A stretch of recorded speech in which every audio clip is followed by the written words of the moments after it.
یہ تین باتیں آپ کے سامنے ہوئیں. اب میں چوتھی بات کی طرف آتا ہوں آپ کے سامنے.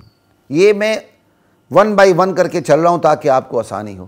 یک طرفہ تبصرے پہ بات کی، یک طرفہ ہمدردی پہ بات کی، اور یہ یک طرفہ تبصرے اور ہمدردی کے نتیجے پہ بات کی. اب چوتھے نمبر پہ بات ہو رہی ہے کہ یہ جو تشدد کے واقعات ہوئے، مسیحی برادری کے مکانات کو، جو بیچارے مظلوم تھے ان کے مکانات کو جلایا گیا، ان کے عبادت خانوں کو نقصان پہنچایا گیا، جو بالکل نہیں ہونا چاہیے تھا، غلط ہے، ہمارے سر شرم سے جھکے ہوئے ہیں.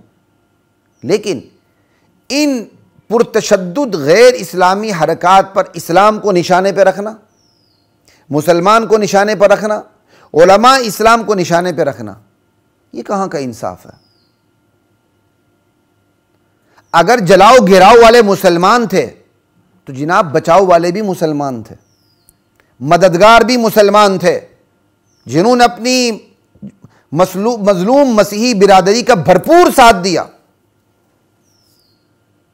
اور اس مظلوم مسیحی برادری کی حمایت میں ہر مسلک کی ہر جماعت کھڑی نظر آ رہی ہے، کسی کا کوئی اختلاف نہیں. لیکن اندھوں کو نظر تو آئے. مسلمانوں نے اپنے دروازے کھول لیے گھروں کے، اپنی جانوں کو خطرے میں ڈال کر مسیحی برادری کو پناہ دی. اور یہ بھی کہا جاتا ہے کہ حملہ آور اس علاقے کے نہیں تھے، باہر کے تھے. یہ تو ریاست تحقیق کرے گی. جو ہم تک باتیں پہنچ رہی وہ آپ کے سامنے میں کر رہا ہوں. جلاؤ گراؤ کی بنیاد پر آپ علماء اسلام کو نشانے پہ رکھیں تو آپ کا جمہوری اصول کیا ہے؟ اقلیت اور اکثریت کا ہے نا. ہمارا تو جمہوری اصول یہ ہے ہی نہیں. ہمارا تو جمہوریت ہی نہیں تو اقلیت اکثریت کہاں سے ہے؟ ہمارے ہاں تو اسلام، ذمی، مسلمان، مستامن کا تصور ہے. ہمارے ہاں تو اقلیت کو اقلیت کہتے ہی نہیں ہے. یہ اقلیت کے لفظ میں یہ عدم تحفظ ہے. اقلیت کا لفظ یہ عدم تحفظ کا شکار کر دیتا ہے. ذمی کا لفظ تحفظ کا احساس دلاتا ہے. ذمی جو ہمارے، جن کی سیکیورٹی، جن کی حفاظت ہمارے ذمے ہے، ہمارے ذمے ہے، شرعاً، اخلاقاً، قانوناً، عقلاً. لا الہ الا اللہ. لیکن آپ کا اصول ہے اقلیت اور اکثریت، اقلیت اور اکثریت. اب آپ سے سوال یہ ہے کہ جلاؤ گراؤ والے زیادہ تھے یا بچاؤ والے مسلمان زیادہ تھے، یا ان کی حمایت اور نصرت میں جو کھڑے ہیں وہ زیادہ ہیں؟ لامالہ سیدھی سی بات ہے، بچاؤ والے مسلمان زیادہ ہیں، حمایت اور نصرت میں کھڑے مسلمان زیادہ ہیں. تو اگر جلاؤ گراؤ کی وجہ سے آپ علماء اسلام پہ تنقید کرتے ہیں، اسلام پر دبے الفاظ میں تنقید کرتے ہیں، مسلمانوں پہ تنقید کرتے ہیں، تو اپنے جمہوری اصول کے مطابق جو اکثریت میں ہیں، جو مددگار بھی ہیں، حمایت و نصرت میں بھی ہیں، ہمدردیاں بھی مظلوم مسیحی برادری کے ساتھ ہے، تو آپ اس بنیاد پر اسلامی تعلیمات کی تعریف بھی کریں، علماء اسلام کی تعریف بھی کریں، مسلمانوں کی تعریف بھی کریں. لیکن آپ منافق ہیں، آپ ایسا نہیں کریں گے. آپ اپنے اصول کو توڑیں گے مگر آپ ایسا نہیں کریں گے.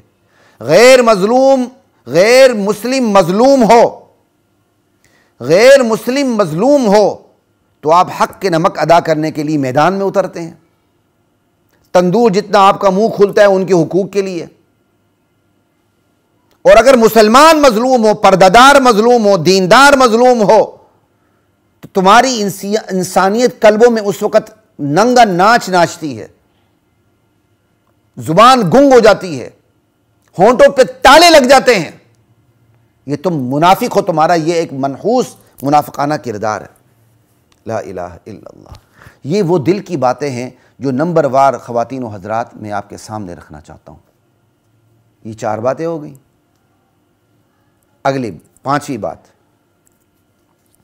ایک طرف عوام کو ریاست پر اعتماد نہیں، دوسری طرف توہین کرنے والوں کو ریاست کا خوف نہیں، اور تیسری طرف توہین کے مرتکب ہونے والوں کو بین الاقوامی کمک اور مدد کا، نصرت اور حمایت کا بھرپور یقین ہے. ایسے میں مجھے صاف بتائیں، کیا توہین قرآن اور توہین رسالت کے واقعات بار بار نہیں ہوں گے؟ اللہ اکبر. عوام کا فوری رد عمل، بیجا رد عمل اس حقیقت پر دلیل ہے کہ عوام کو ریاست پر اعتماد نہیں. ریمنڈ ڈیوس جیسے کیس کیا عوام بھول چکی ہے؟ اللہ اکبر! کیا مملکت پاکستان میں توہین رسالت کے کسی ایک ملزم کو بھی، کسی ایک مجرم کو بھی نشان عبرت بنایا گیا؟ کیا آسیہ بی بی کیس کے ہوتے ہوئے مجرم پر ریاستی خوف طاری ہو سکتا ہے، جس کو مکمل تحفظ کے ساتھ بیرون ملک روانہ کر دیا گیا ود فیملی؟ بین الاقوامی کمک، مدد اور نصرت پر یقین ہوتے ہوئے کیا مجرم کو ریاست اور ریاستی اداروں کا خوف لاحق ہو سکتا؟ جہاں عوام کو ریاست پر اعتماد ہو، جہاں مجرم پر ریاست کا خوف طاری ہو، وہاں اول تو ایسے حادثات جنم ہی نہیں لیتے، اور اگر بدی سر اٹھائے تو بلوہ سر نہیں اٹھاتا، فوری انصاف مہیا ہوتا ہے اور بدی کا سر کٹ جاتا ہے۔ ریاست اس حوالے سے کسی قسم کا کوئی سمجھوتا نہیں کرتی۔ لا الہ الا اللہ۔ تو بات یہ کرنی تھی خواتین و حضرات، توہین کرنے والوں کو ریاست کا خوف نہ ہو، رد عمل دینے والوں کو ریاست پر اعتماد ہی نہ ہو، ان کو پتہ ہے کہ ہم رد عمل اس لیے دے رہے کہ ریاست نے مجرم پکڑنا ہے تو چھوڑ دینا، یا پورے اعزاز کے ساتھ ہوائی جہاز میں بٹھا کے باہر بھیج دینا، اور ساتھ توہین کرنے والوں کو پتہ ہے کہ ہمیں جو مدد ملے گی وہ بین الاقوامی مالیاتی ادارے اور بین الاقوامی طاقتیں دیں گی، وہ ہمیں یہاں سے اٹھا کے باہر کا گرین کیا کہتے ہیں باہر کی شہریت دے دیں گی، سٹیزن شپ دے دیں گی۔ یہاں ہم پیسے روپے کماتے ہیں، وہاں ہم آرام سے بیٹھ کر ڈالر یورو کمائیں گے۔ ایسی صورتحال میں آپ توہین رسالت، توہین قرآن اور توہین شاعر اسلام کو آپ روک سکتے ہیں؟ این خیال است و محال است و جنون۔ یہ 5 باتیں ہو گئیں۔ 6ٹھی بات، مانا کہ قانون کو ہاتھ میں لینے کی روش خطرناک حد تک غلط ہے، مگر اس روش اور رویے کا تعلق صرف توہین قرآن اور رسالت سے ہے، مذہبی عقائد اور معاملات سے ہے، یا دیگر معاملات سے بھی ہے؟ یہ سوال ہے، کیونکہ ایک بڑا فوکس کیا جاتا ہے، دیکھیں جی یہ جو غلط رد عمل دیتے ہیں یہ صرف مذہبی جنونی ہوتے ہیں، سمجھے؟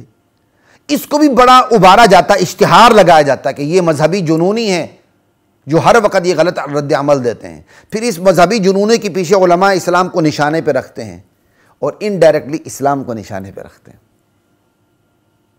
لا الہ الا اللہ۔ تو میں یہی سوال کر رہا ہوں کہ یہ روش غلط ہے، لیکن سوال کیا کہ یہ روش کیا صرف مذہبی عقائد اور معاملات تک محدود ہے کہ یا دیگر معاملات تک لامحدود ہے؟ چلو دیکھ لیتے ہیں۔ کیا آپ نہیں دیکھتے کہ ملزم یا مجرم کو بھری عدالت میں قتل کر دیا جاتا؟ کیا یہاں قانون کو ہاتھ میں نہیں لیا جا رہا؟ کیا آپ نہیں دیکھتے کہ فریق مخالف کے وکلاء کو قتل کیا جا رہا ہے؟ کیا یہ قانون کو ہاتھ میں لینے کی روش نہیں ہے؟ کیا آپ نہیں دیکھتے کہ دن دہاڑے ڈکیتی ہو رہی ہوتی ہے تو جو ڈکیتی کرنے والے ہوتے ہیں ان کے خلاف خود ہی قانون میں کو ہاتھ میں لے کر پورا ہجوم اس کو مسل کے رکھ دیتا ہے، اس کی جان لے لیتا ہے؟ کیا یہ قانون کو ہاتھ میں لینے کی روش نہیں ہے آپ کے قانون کے مطابق؟ کیا آپ نہیں دیکھتے کہ کوئی چور پکڑا جاتا ہے یا کوئی بھی سرے راہ جو چل رہے ہوتے ہیں وہ بھی جوتے اتار کے اپنا غصہ نکال رہے ہوتے ہیں اور اس کی جان لے لیتے ہیں؟ اللہ اکبر۔ تو یہ حقیقت بالکل واضح ہو جاتی ہے کہ قانون کو ہاتھ میں لینے کی روش صرف مذہبی عقائد اور معاملات تک محدود نہیں، کم و بیش ہر معاملے تک لامحدود ہو چکی ہے۔ یہ خود کو بموں سے اڑا دینے والے کون لوگ ہیں؟ وہ اس حد تک کیسے پہنچے کہ خود کو بم سے اڑا دیں؟ کیا آپ نے کبھی اس کی تحقیق کی ہے؟ آپ کو پوری دنیا کی بادشاہت دے دی جائے 10 دن کے لیے اور کہا جائے تم 11ویں دن اپنے آپ کو بم سے اڑا دو، آپ کریں گے؟ یا آپ کو کہہ دیا جائے خود کو بم سے اڑا دو لیکن آپ کے بیٹے کو ہم پورے پاکستان کا صدر بنا دیں گے، آپ یہ کام کریں گے؟ سوال یہ جو خود کو بم سے اڑا کے اپنی جان بھی لے رہا ہے اور معصوموں کی جان بھی لے رہا ہے، وہ اس حد تک کیسے پہنچا؟ کبھی ہم نے جستجو کی کیا کہتے ہیں کوشش کی، گوارا کیا؟ کیا وجوہات ہے اس روش کی کہ مذہبی معاملات سے لے کر تمام ذاتی معاملات تک لوگ قانون کو اپنے ہاتھ میں لینے کی کوشش کر رہے ہیں اور یہ کوشش، یہ روش بڑھتی جا رہی ہے۔ کیا وجوہات ہیں؟ وجوہات بہت سی ہیں، چند ایک پہ آپ کے سامنے بات کر رہتا ہوں۔ انصاف میں تاخیر ہے، اور انصاف میں تاخیر انصاف کی موت ہوتی ہے۔ انصاف ملتا ہی نہیں، انصاف معدوم ہے، انصاف بکتا ہے۔ اللہ اکبر۔ اور پھر انصاف کے پیمانے مختلف ہیں، امیر کے لیے انصاف اور، غریب کے لیے انصاف اور، طاقتور کے لیے انصاف کا پیمانہ کچھ اور، کمزور کے لیے انصاف کا پیمانہ کچھ اور۔ پھر جو جرم جتنا حساس، ریاست اس کے بارے میں اتنی ہی بے حس۔ ایسے میں وہی ہوگا جو ہو رہا ہے۔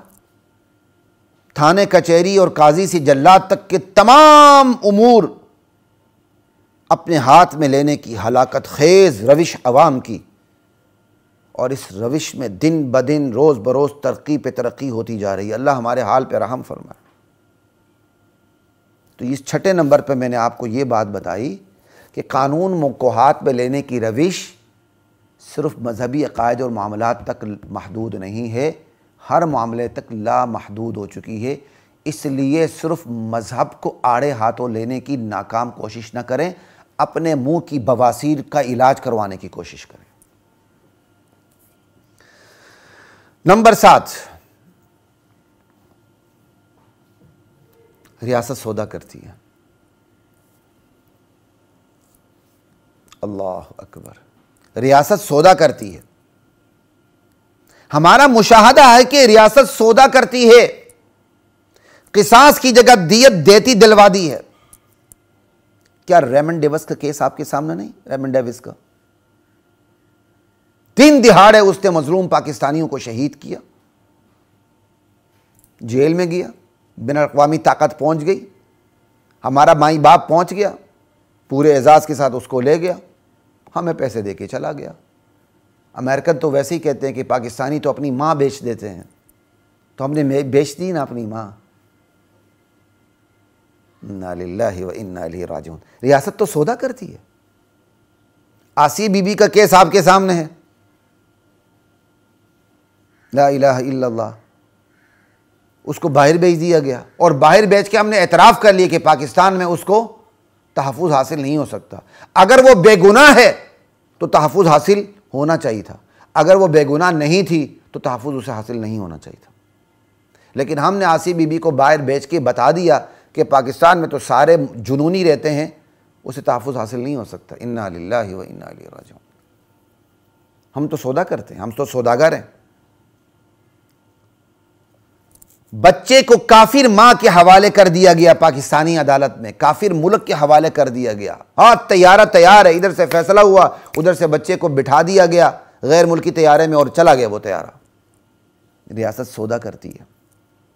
اسلامی ریاست میں اسلامی عدالت بچے کو کافر ماں کے حوالے نہیں کر سکتی، بچے کو کافر ملک کے حوالے نہیں کر سکتی۔ تو یہ کیوں کیا گیا؟ ریاست سودا کرتی ہے۔ مزید سنوائی کا موقع ہی نہیں دیا گیا اس کو۔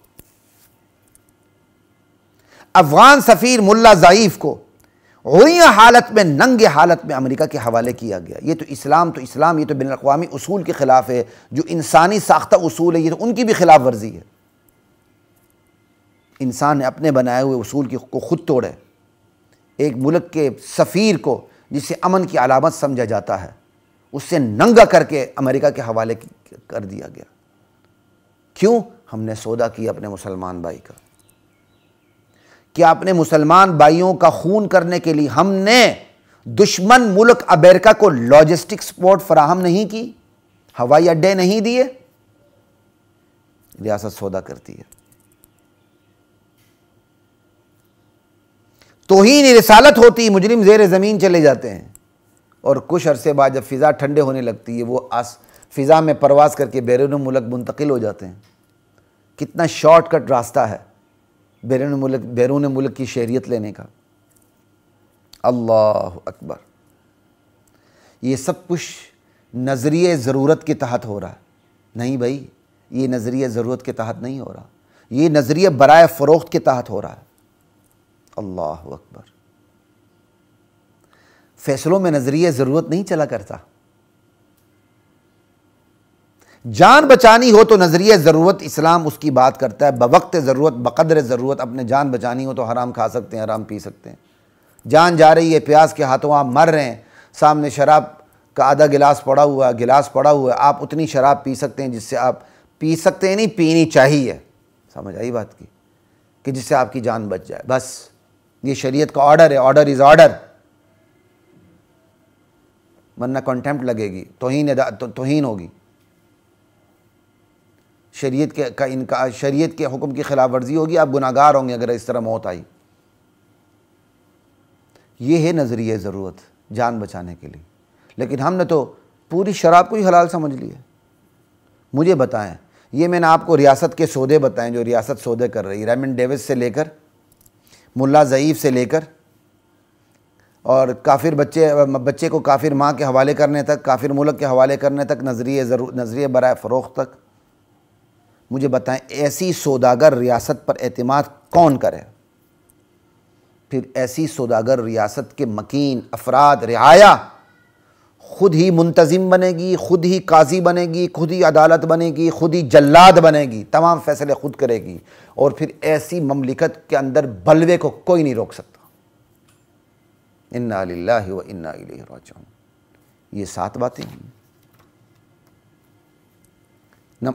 آٹھویں بات، توہین کی حرکت پر مٹی پاؤ پالیسی، جس کے متعلق میں آپ کو پہلے بھی اشارہ کر چکا ہوں، لیکن رد عمل کا اشتہار لگایا جاتا ہے۔ ٹھیک ہے، آپ کہہ سکتے ہیں بھائی ہم نے رد عمل کو اس لیے تھوڑا سا مٹی پاؤ پالیسی اختیار کی تاکہ بلوہ پیدا نہ ہو اور مظلوم اقلیتوں کا نقصان زیادہ نہ ہو۔ اس حد تک آپ کی بات درست ہے کہ آپ رد عمل کی تشہیر زیادہ نہیں کر رہے ہیں تاکہ کہیں بلوہ نہ ہو جائے، لیکن ایک دفعہ بلوہ آپ سے کنٹرول ہو گیا تو پھر حرکت پر مٹی پاؤ پالیسی کا تک کیا بنتا ہے، مجھے یہ بتائیں۔ پھر اس کا مطلب یہی کہ اس حرکت کا آپ کو انکار ہے، حرکت کی آپ کے سامنے اہمیت ہی نہیں ہے، صرف جو حرکت پر رد عمل ہوا اسی کی اہمیت آپ کے سامنے۔ لا الہ الا اللہ۔ رد عمل کا اشتہار لگا جاتا ہے ہر میڈیا کے ہر چینل کے اوپر، اور جو حرکت ہے اس پر مٹی پاؤ پالیسی۔ جس منافق ریاست میں یہ ہوتا ہے، اس منافق ریاست پر اس کے اپنی رعایا، اپنے افراد، اپنے مکین کبھی بھی اعتبار نہیں کرتے۔ 8 باتیں ہو گئیں۔ نمبر 9، یہ حقیقت ہے بلوہ کو روکنا بس میں نہیں ہوتا۔ بلوہ کو روکنا، جب بلوہ آ جائے تو ریاست بھی فوراً نہیں روک سکتی، ریاست کو بھی اس بلوہ کو کنٹرول کرنے میں ٹائم لگتا ہے۔ لا الہ الا اللہ۔ یہ بلوہ اتنا خطرناک ہوتا ہے اور اس کی اتنی اہمیت ہوتی ہے کہ فقہی مسائل بلوہ کی وجہ سے نرم پڑ جاتے ہیں۔ ہم کہتے ہیں نا عموم بلوہ کی وجہ سے اس کام کی اجازت ہے، یہ ایک الگ تفصیل ہے، ویسے میں نے آپ کو اشارہ کر دیا۔ ابتلاء عام ہے، اکثریت اس کام میں مبتلا ہے، فقہی رعایت آ جاتی ہے اس میں۔ بلوہ روکنا فوراً بس میں نہیں ہوتا، لیکن بلوہ کے اسباب کو روکے نا تاکہ بلوہ پیدا ہی نہ ہو، ریاست سودا نہ کرے، ریاست غیرت و حمیت کا مظاہرہ کرے۔ آپ کی ریاست میں توہین قرآن بار بار ہو، توہین رسالت بار بار ہو، تو یہ دلیل ہے کہ آپ کے اندر غیرت و حمیت نہیں ہے۔ غیرت نام تھا جس کا، گئی وہ تیمور کے گھر سے۔ وَلَقَدْ